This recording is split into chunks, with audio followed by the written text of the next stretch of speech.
Assalamualaikum warahmatullahi wabarakatuh. Alhamdulillah, wassalatu wassalamu ala rasulillah wa ala alihi wa sahbihi wa mawala.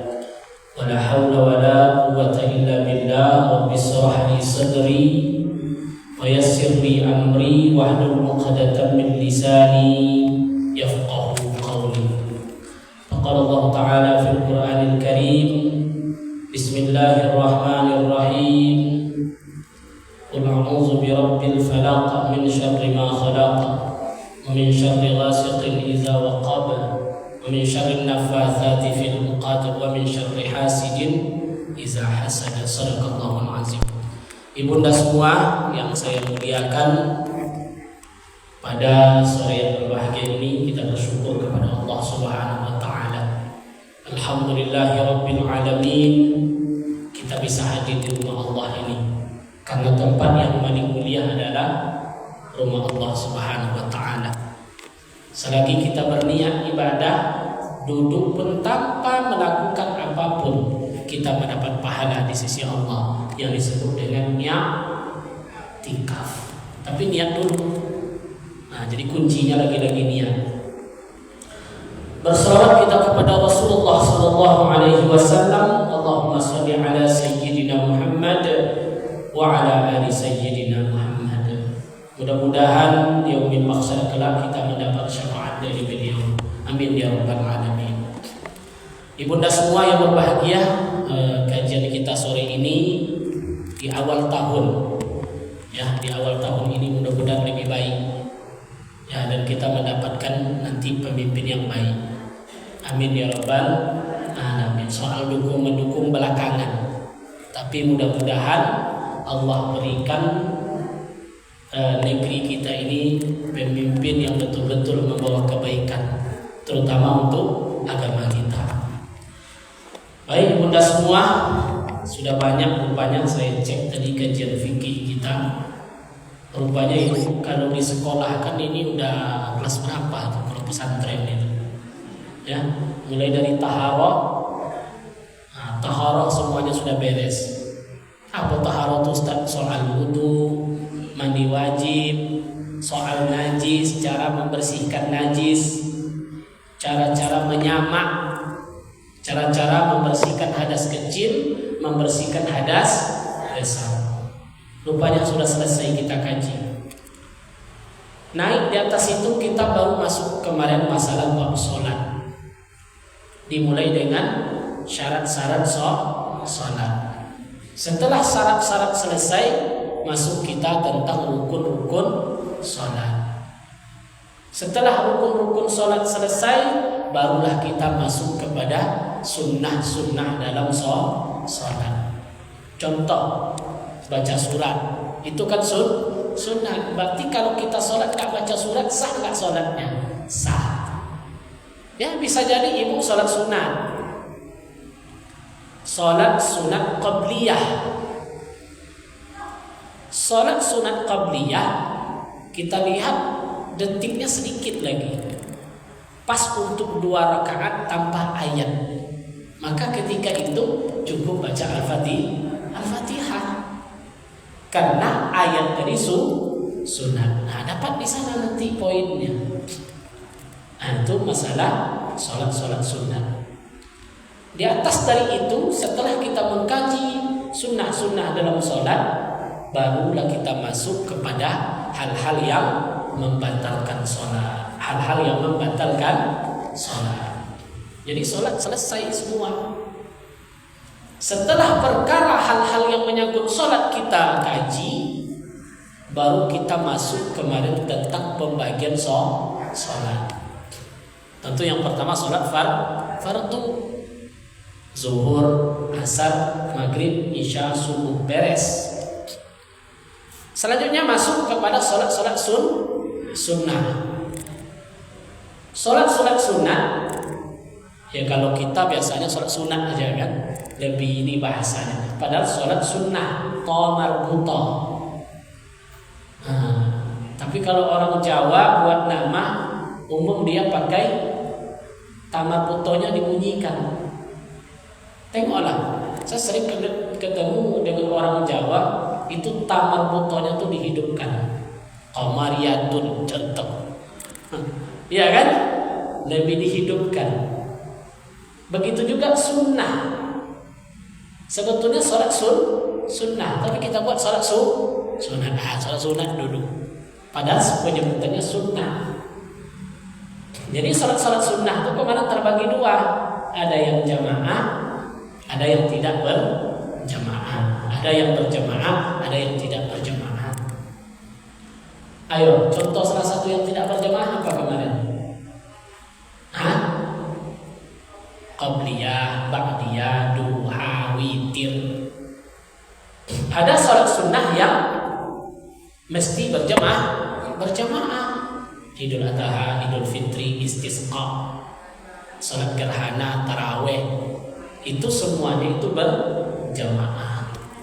Ini untuk flashback kembali, selesai. Ilmunya sekarang tinggal ibu amalkan. Nah, di atas itu kita masuk masalah sholat berjamaah. Sholat berjamaah. Apa yang terkandung dalam sholat berjamaah? Hukumnya. Hukum jamaah kemarin ada 3. Menurut mazhab Syafi'i sunat muakkadah, sunat yang dikuatkan. Menurut mazhab Ibnu bin Hanbal wajib. Wajib dia. Kalau dia tidak jamaah, maka sholat itu termasuk syarat, tidak diterima oleh Allah. Ini menurut mazhab Hambali, Ahmad bin Hanbal. Dia wajib di kitab ini. Maka ini khusus laki-laki. Jadi hukum umum jamaah itu bukan kepada perempuan, tapi kepada laki-laki. Menurut mazhab Syafi'i sunnah muakkadah. Berarti meskipun dia nggak berjamaah, sholat tetap diterima Allah, tapi tidak dapat keistimewaan. Menurut Ahmad bin Hanbal, mazhab Hambali, hukumnya wajib dan dia bagian dari syarat sholat. Nah, itu mazhab Hambali. Menurut Imam Nawawi, hukum sholat berjamaah fardu kifayah. Maknanya dalam sebuah komunitas dilakukan oleh 5-6 orang, maka terbayarlah hutang penduduk tersebut. Sama dengan sholat jenazah. Itulah hukumnya sholat berjamaah. Tapi intinya berjamaah ini sangat penting. Tapi jangan berpikir jamaah hanya di masjid. Karena orang Maghrib kan gitu. Kalau enggak di masjid berarti dia enggak jamaah. Maka di kitab ini disebutkan sekurang-kurang jamaah itu 1 imam, 1 makmum, sudah dapat dia 27. Tapi ada yang lebih afdal. Pertama kemarin lebih afdal jamaahnya banyak. Yang kedua lebih afdal di masjid lagi banyak. Yang ketiga lebih afdal di masjid, tapi masjid itu yang betul-betul masjid yang bersih. Bersihnya apa? Tanahnya, wakafnya, segala macam. Terus lebih afdal apa lagi? Lebih afdal imamnya yang bagus, yang ngerti hukum. Kalau imam tak paham hukum, berarti lebih bagus kita jamaah di rumah daripada di masjid. Maka imam ini penting. Bersyukurlah kita di Masjid Paripurna Al-Fajar ini imam kita qari, Ustadz Dr. Rahmat Suhadi. Dia qari. Bahkan beliau ini adalah dewan hakim di provinsi. Saya setiap NTQ beliau itu dewan hakim. Beliau itulah imamnya di masjid ini. Berarti sudah pas. Jangan ragu lagi ibu di masjid ini. Tanahnya sudah bagus, wakafnya, imamnya sudah bagus, jamaahnya sudah banyak. Berarti dalam segala aspek afdalnya dapat di sini. Tuh malas ya masuk haji kan? Malas juga kadang-kadang kita kan. Di sinilah persoalannya. Setelah masuk hal-hal yang afdal berjamaah, baru kita masuk syarat-syarat iqtida. Apa itu syarat-syarat iqtida? Syarat-syarat mengikuti imam. Pertama, imam harus di depan. Kalau di dikasih sekat ibunya sebelah sini, bapaknya sebelah sini, sah nggak? Sah. Yang penting imamnya di depan. Jadi nggak komplain kita kayak di Istiqlal. Di Istiqlal itu sah bapak, habis itu dikasih atas ibu sebelah. Nah di sini baru laki-laki lagi. Paling cuma 2 saf yang di depan laki-laki. Habis itu dikasih batas kayak huruf L. Nggak masalah, boleh. Nah disinilah syarat-syarat iktidah. Kemudian apa lagi? Tidak boleh tinggal dengan imam itu 2 rukun. Kalau tinggal tuh hilang jemaah kita. Imamnya umpamanya lama, cepat baca ayat. Kita belum sempat baca Al-Fatihah. Allahu Akbar, masih toleransi. Sami Allahu liman hamidah, masih toleransi kalau kita berdiri. Allahu Akbar, imam sujud, kita belum rukuk. Nah di sinilah kenangannya. Sudah berapa rukun kita tinggal? 2 rukun. Tidak boleh tinggal itu lebih dari 2 rukun. Nah itu penting kita pahami supaya kita nanti jangan mengejar imam. Nah jangan mengejar imam. Jadi nggak boleh seperti itu.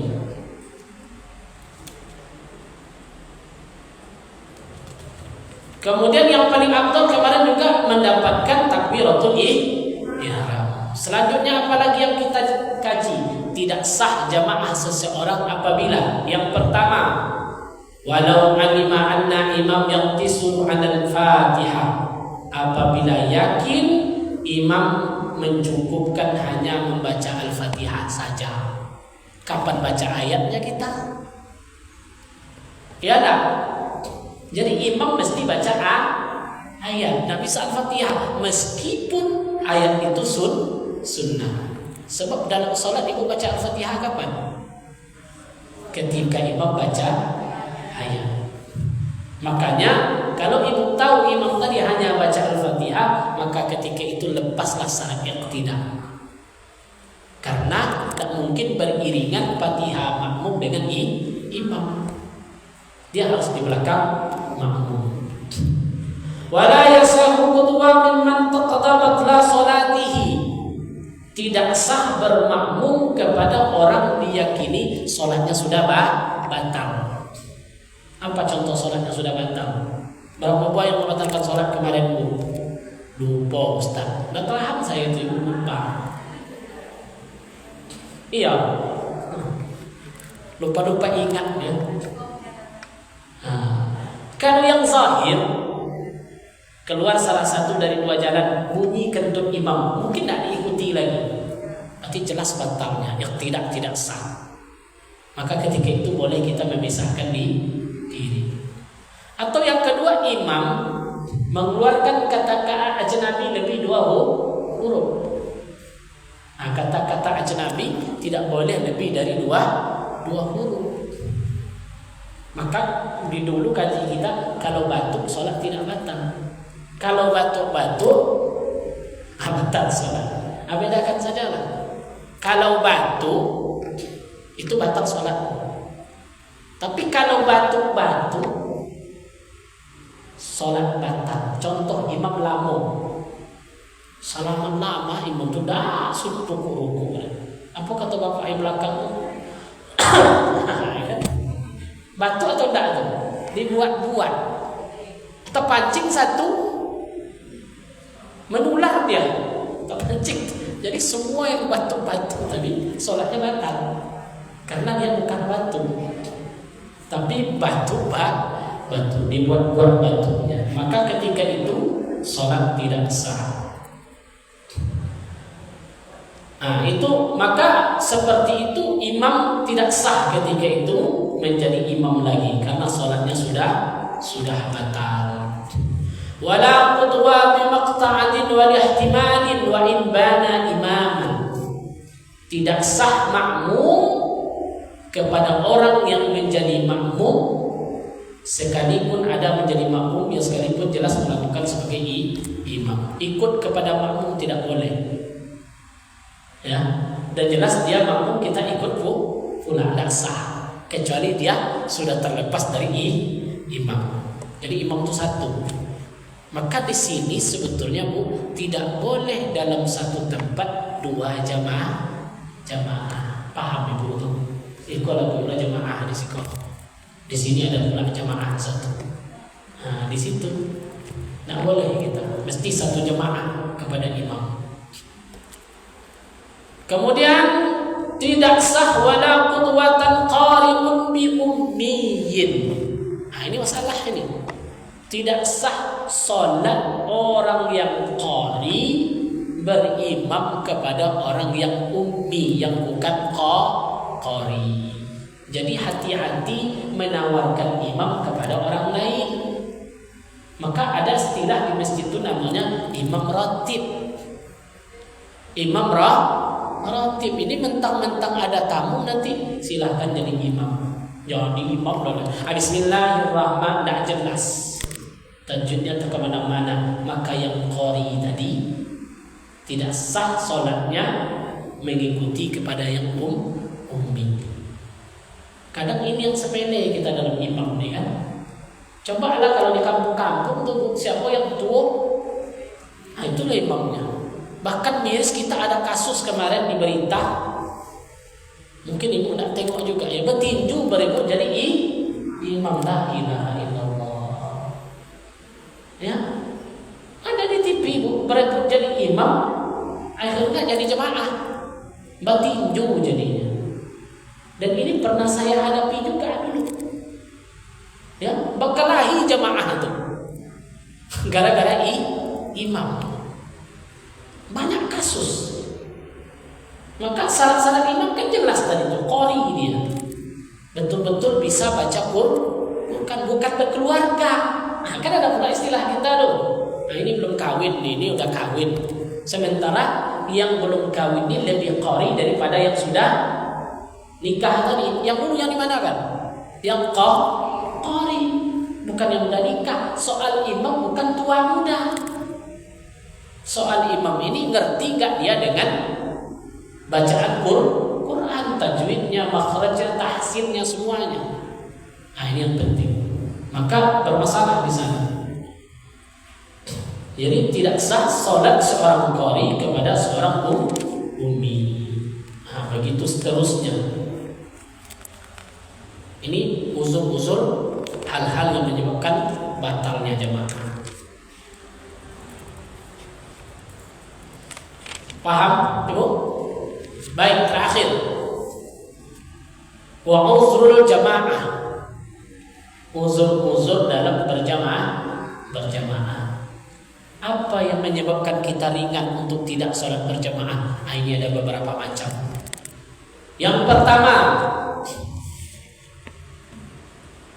matrun yang blau thawbah, hujan yang menyebabkan basahnya pakaian.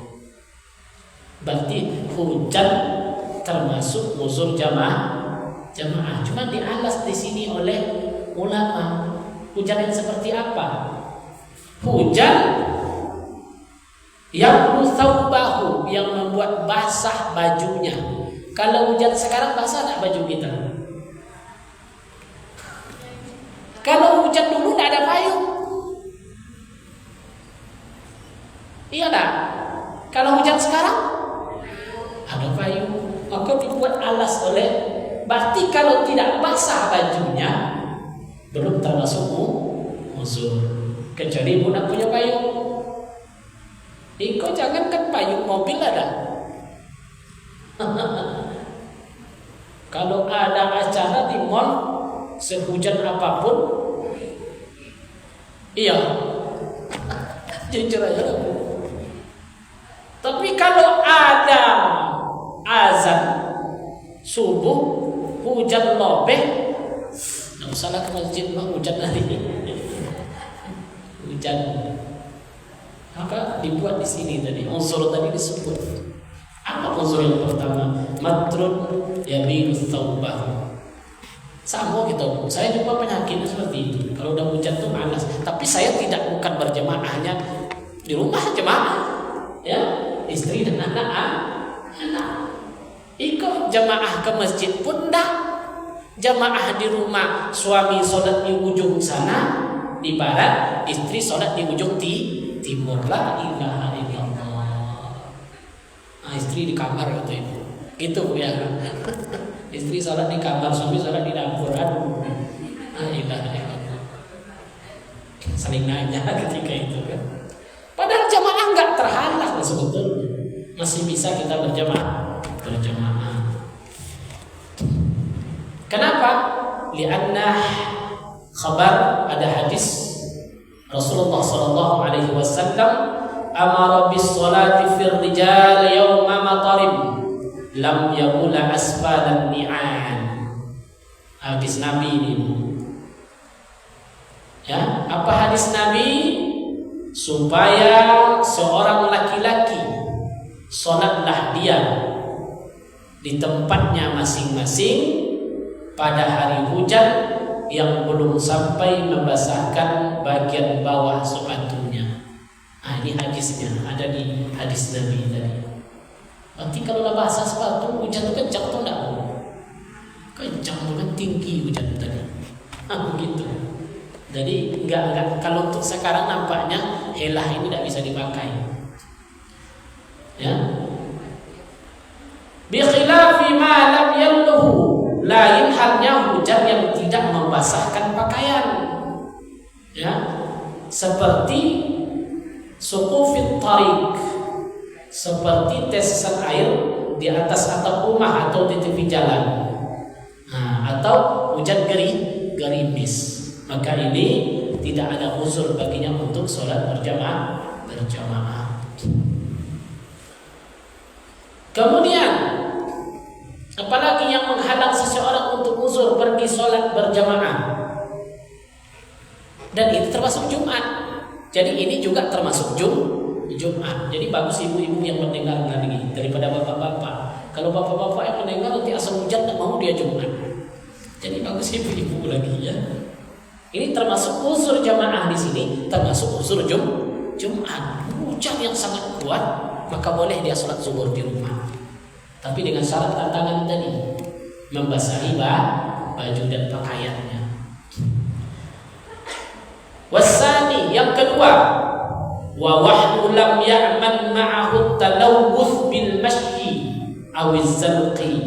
Jalan menuju tempat sholat tadi sangat sulit dan berlumpur.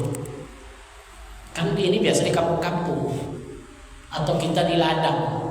Tiba-tiba hari hujan, mau Jumat, keluar dari ladang tadi, dari kebun tadi, jalannya sulit, hancur. Maka ketika itu tidak mesti dia sholat Jumat, boleh dia tinggalkan. Saya pernah kena seperti ini, Bu, tapi bukan berlumpur. Saya menikahkan orang. Saya kira tempatnya dekat jauh. Pakai mobil, ya, pakai mobil. Bawa kawan nikahkan orang di sebuah kampung jauh dari daerah kantor. Setelah ijab qabul jam 10 masih terkejar ke Pekanbaru untuk ngisi khatib. Nah, jadwal khatib masih bisa diisi. Kata orang di sana, Papua ada jalan lintas ini. Ada jalan lintas mau cepat, jalan poros. Masuklah kami jalan poros. Ketika masuk ke jalan poros, rupanya perkebunan sawit. Jalan itu sama semuanya, lurus bagus. Kanan kan empat semua itu. Jalannya sama. Sampai satu tanya orang karyawan di situ, ada lewat, kemana mau? Terus mentok. Kemana? Terus. Nggak keluar. Udah 1 jam berputar. Nggak keluar. Memang tinggal Jumat. Gimana kalau nggak tinggal Jumat? Nggak tahu lagi kemana. Mutar-mutar tanya-tanya. Keluarlah di sana tuh hampir jam 1. Baru ketemu jalan aspal yang besar itu. Pernah pengalaman seperti itu, masuk ke kebun. Rupanya perkebunan kelapa sawit itu kan berpuluh-ribu hektar. Dan jalannya semuanya sama, nggak pakai rambu-rambu. Kalau jalan pakai rambu-rambu. Mau bertanya sulit mencari orang. Paling sudah lewat sekian kapling baru ada orang. Jadi karena uzur tadi. Jadi termasuklah dapat di situ uzur Jumat. Mau jalan cepat, mau mengejar jadi khatib, akhirnya Jumatnya pun tinggal. Pernah pengalaman seperti itu. Jadi termasuk tadi jalan yang berlumpur, jalan yang tidak bagus, termasuk sebagai uzur Jumat namanya. Banjir masuk, termasuk banjir. Ya banjir tidak jelas itu uzur kita untuk aktivitas. Susah kan? Kita terjebak. Waharus syadid. Yang ketiga, waharus syadid, panas yang bersangatan. Sangat panas. Tapi mungkin daerah kita itu lebih kepada daerah-daerah di karangnya kitab ini, seperti di Mekah, Madinah, Irak, Timur Tengah. Sama kayak haji kemarin saja, itu sampai 50 derajat Celcius. Kan mak bapak saya ikut haji, itu disemprot itu, dikasih oleh bagian kesehatan itu semprot. Untuk apa? Semprot terus ke badan tuh. Disemprot, air keluar itu langsung kering. Bayangkan panasnya bagaimana. Tapi karena sekarang ada teknologi, itulah yang memudahkan. Ya, tapi sekarang ketika teknologi sudah cukup, bahkan lebih adem kita di masjid daripada di luar. Berarti ini sudah tidak berlaku lagi. Ya, persangatan panas ini nggak ada di daerah kita.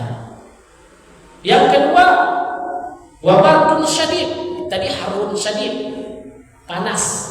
Sekarang dingin yang bersangatan. Ini tentu daerah-daerah kutub.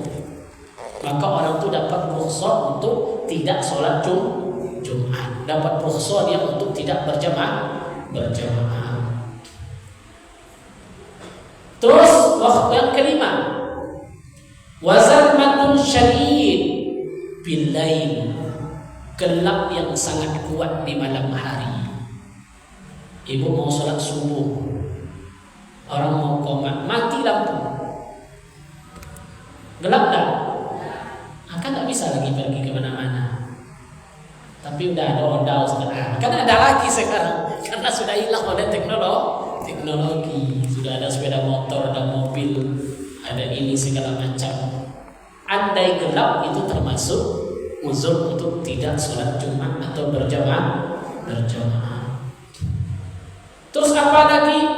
Musfaqatun marad, sakit. Apa yang selanjutnya? Sakit. Sakitnya seperti apa?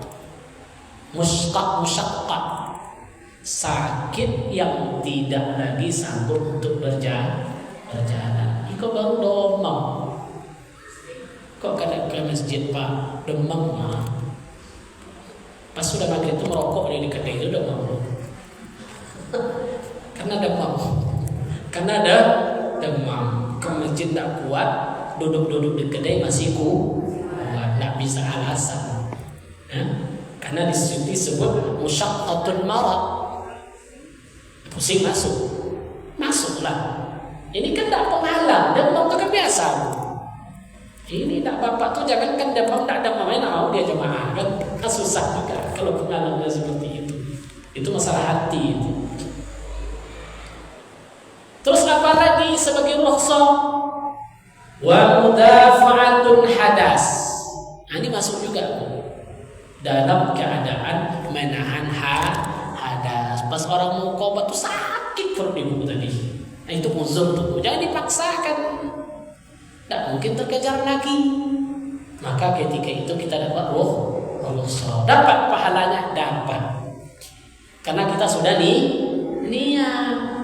Dapat kita pahalanya. Tapi karena ada penghalang mudafa'atun hadas. Karena salah satu kajian kita kemarin apa? Tidak boleh sholat dalam keadaan menahan hadas. Selesaikan dulu hadasnya. Makruh hukumnya sholat sambil menahan hadas. Jangan gara-gara mengejar iqamat sholat. Nanti aja lagi sholat. Kan masih sakit-sakit dikit. Udah pas sholat pertengahan tuh melawan dia perut. azab lagi tuh di belakang tuh. Sholatnya sampai gini-gini, ya kan kacau jadinya tuh. Nggak khusyuk lagi sholatnya. Maka selesaikan dulu. Kalau seandainya tidak dapat berjamaah, pahala jamaah kita tetap dapat. Karena ini dapat rukhsah. Begitu. Selanjutnya apa lagi? Wa naqabul libas. Saking miskinnya tidak ada pakaian yang layak untuk dibawa. Ini mungkin zaman dulu ada. Tidak ada lagi pakaian yang layak untuk dibawa untuk pergi berjamaah atau salat Jumat. Maka dia dapat rukhsah. Terus wasal rafqatun min marid safar mubah. Musafir dalam keadaan musafir yang mubah. Apa contoh musafir mubah dulu? Mubah itu apa bahasa kitanya? Musafir itu ada musafir mubah, ada musafir haram. Musafir itu apa bahasa kitanya? Jalan-jalan. Ada jalan-jalan itu yang mubah, ada jalan-jalan yang haram. Apa contoh jalan-jalan yang mubah? Naik bis, jalan sama-sama kemana ibu biasa jalan-jalan? Ke Subang. Itu musafir mubah namanya. Boleh. Nah masalah. Maka ketika itu dapat rukhsah yang bapak-bapaknya, seandainya dia tidak Jumat dapat rukhsah. Maka orang musafir nggak wajib Jumat. Boleh dia sholat zuhur jamak qashar. Cuman sayang jamak qashar kajiannya setelah ini nanti. Ada babnya setelah ini. Ibu ini tidak sabar nampaknya mau cepat aja jamak qashar. Nah, bukan setelah ini belum jamak qashar. Faslun fi sholatil Jum'ah. Pasal tentang sholat Jumat. Kata ibu dikaji juga kemarin kan? Yang kita kaji bentar nanti. Setelah faslun fi sholat Jumat, baru kita faslun fi sholatil qashar. Baru bisa kita masuk jamak qashar. Nah, maka orang musafir tidak wajib berjamaah. Tidak wajib sholat Jumat. Tapi alangkah baiknya karena ada rukhsah jamak qashar, sholat berjamaah jamak qashar. Kan lebih indah itu. Bawa nanti jadi imam satu berhenti di Bukit Tinggi pas masuk waktu zuhur. Oke, kita sholat zuhur 2 rakaat. Assalamualaikum warahmatullahi. Assalamualaikum warahmatullahi. Langsung berdiri. Tambah asar 2 rakaat. Pas masuk nanti ke pantai orang azan asar, kita nyantai-nyantai di pantai itu lagi. Karena sholatnya sudah selesai. Maghrib lagi. Kan enak kan? Rukhsah itu memang begitu. Syaratnya apa tadi? Safar mubah. Safar yang diboleh. Ada safar yang diharamkan Ustaz? Ada. Apa safar yang diharamkan? Ibu umpamanya ada konser. Artis ibu kota datang. Contoh, demi mengejar menengok konser tadi kita musafir. Konser tadi bukan pula konser religi. Lagu-lagu dangdut segala macam yang menonjol-nonjolkan keharaman, maka musafir itu namanya bukan musafir mubah. Itu musafir yang tidak baik, maka tidak berlaku rukhsah jamak qashar. Jadi ada syarat-syaratnya, Bu, nggak bisa sembarangan. Begitu. Terus apalagi yang menghalangkan orang untuk tidak sholat berjamaah atau Jumat? Apa? Wa khaufun zalim ala ma'sum min 'irqin wa nafsin wa malin. Takut nanti waktu itu musim maling.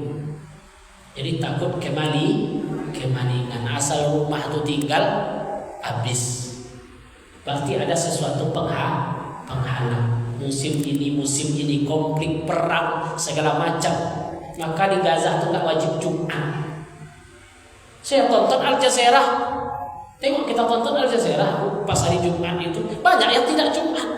Saya mikir juga orang ini kok tidak Jumat. Gimana mau sempat Jumat? Bob di mana khauf, ada semacam huru hara, ketakutan segala macam. Maka ketika itu tidak mesti kita berjamaah atau sholat Jumat. Boleh dapat rukhsah dia ketika itu. Dapat rukhsah. Dan itu sudah ditetapkan di kitab ini. Selanjutnya, wa khaufun min habsin gharir mu'sarin, takut ditahan karena ada kasus seperti hutang piutang, tapi dia tidak mampu bayar. Boleh dia dulu untuk menunda, tapi ada etikat baik untuk membayar. Artinya dia dalam keadaan terancam. Kalau dia dalam keadaan terancam, dapat dia rukhsah untuk tidak sholat Jumat atau sholat berjamaah. Terus apalagi wa hudurin marid. Apa makna hudurin marid? Menjaga orang sakit. Dia di rumah sakit, istrinya sakit, parah, dia jaga. Maka ketika itu dia dapat rukhsah untuk tidak sholat Jumat. Jadi kalau ngaji kita kan gampang jadinya. Kecuali ada yang jaga yang lain.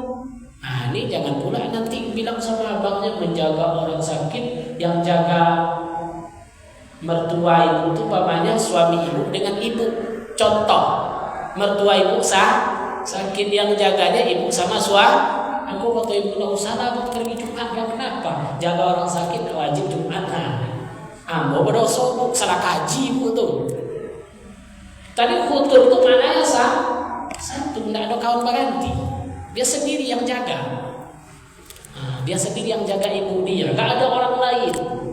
Masuk sholat Jumat, maka ketika itu dia tidak wajib Jumat. Dia dapat rukhsah. Hudurin marid wa illam yakun nahwu qarib. Kalau seandainya tidak ada kerabat yang lain untuk menjaga.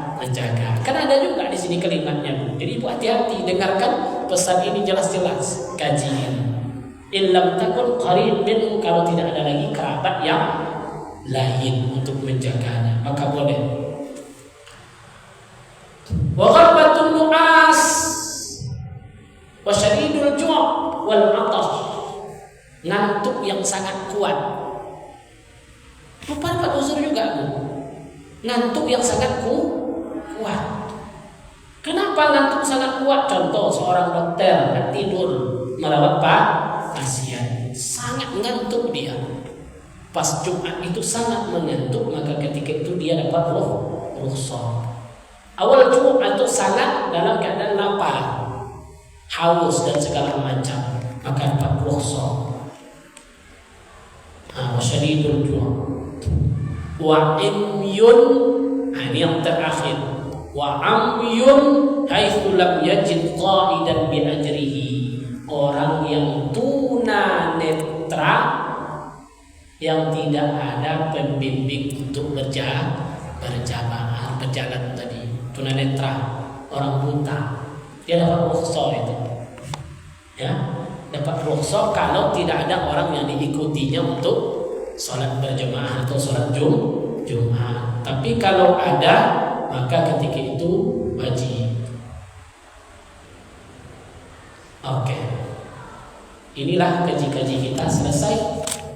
Habis tentang bab sholat berjamaah. Besok faslun fi sholatil Jum'ah. Insyaallah kita ketemu lagi dalam pasal sholat Jumat. Silakan yang bertanya. Ya, silakan.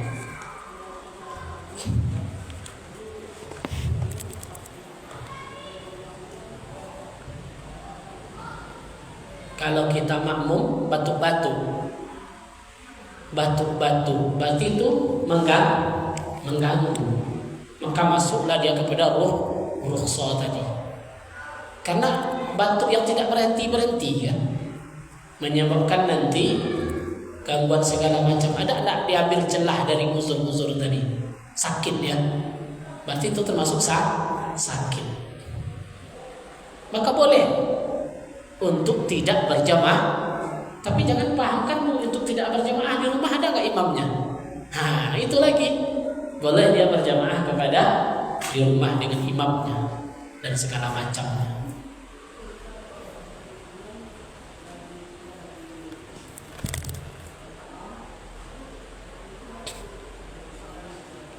Waktu sholat batuk nggak apa-apa, Karena batuk tidak membatalkan sholat. Tetap nggak masalah. Batuk tidak membatalkan sholat. Ada lagi? Udah paham semuanya?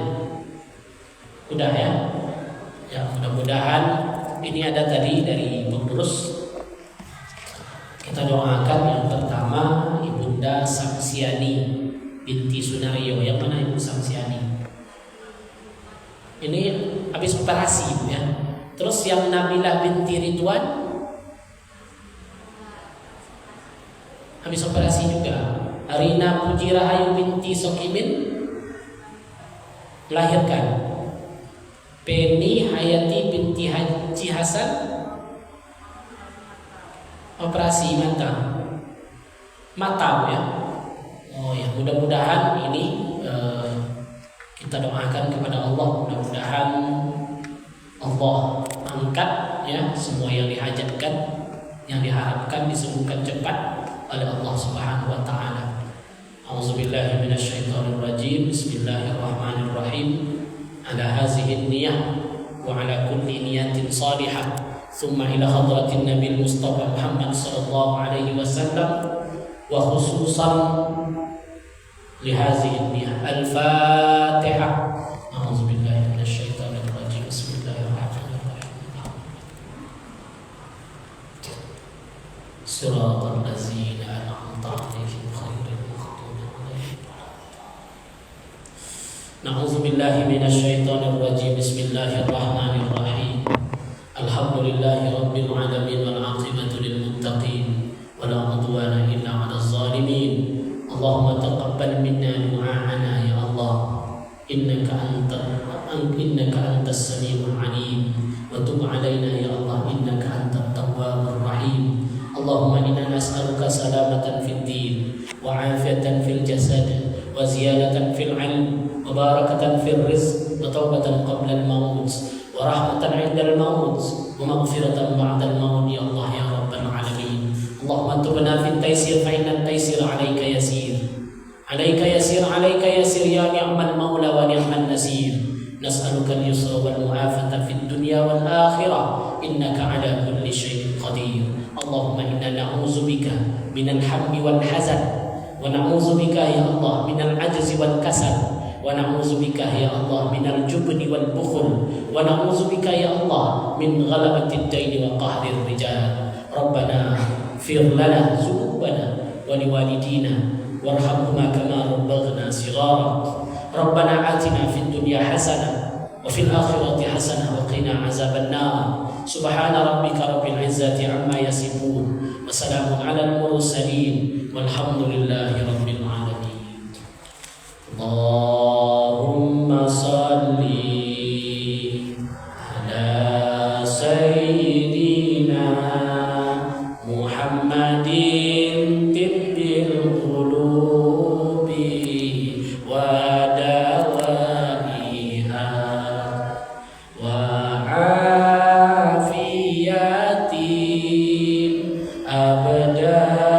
wa shifaiha wa nuril absari wa diyaiha wa ala alihi wa sahbihi wa sallam.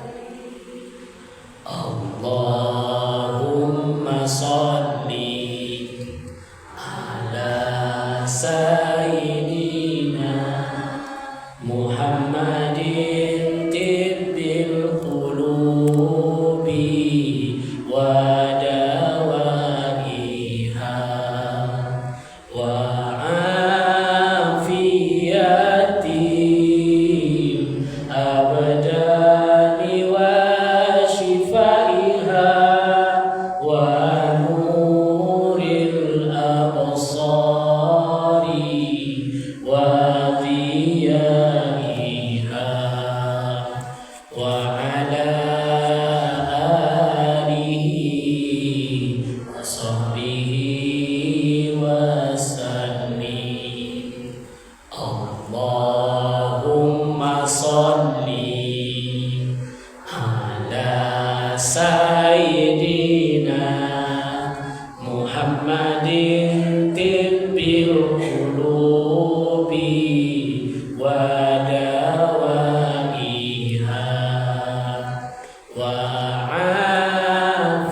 وأديائها وعلى آله وصحبه وسلم. Baik Bunda semua, mudah-mudahan Ibu Samsiani, Ibu Nabila, Ibu Rina Puji Rahayu, dan Ibu Feni Hayati diijabah hajatnya oleh Allah Subhanahu wa taala, dan juga bagi kita jemaah semua, ada yang sakit disembuhkan oleh Allah, ada yang berhajat dikabulkan hajatnya oleh Allah Subhanahu wa taala, diberikan rezeki yang murah atas apa yang kita laksanakan pada hari ini. Demikian kajian kita pada sore yang berbahagia ini. Mohon maaf jika terdapat kekhilafan. Mudah-mudahan berkah dari Allah Subhanahu wa taala. Amin ya rabbal alamin. Subhanakallahumma wa bihamdika asyhadu an la ilaha illa anta astaghfiruka wa atubu ilaik. Wassalamu alaikum warahmatullahi wabarakatuh.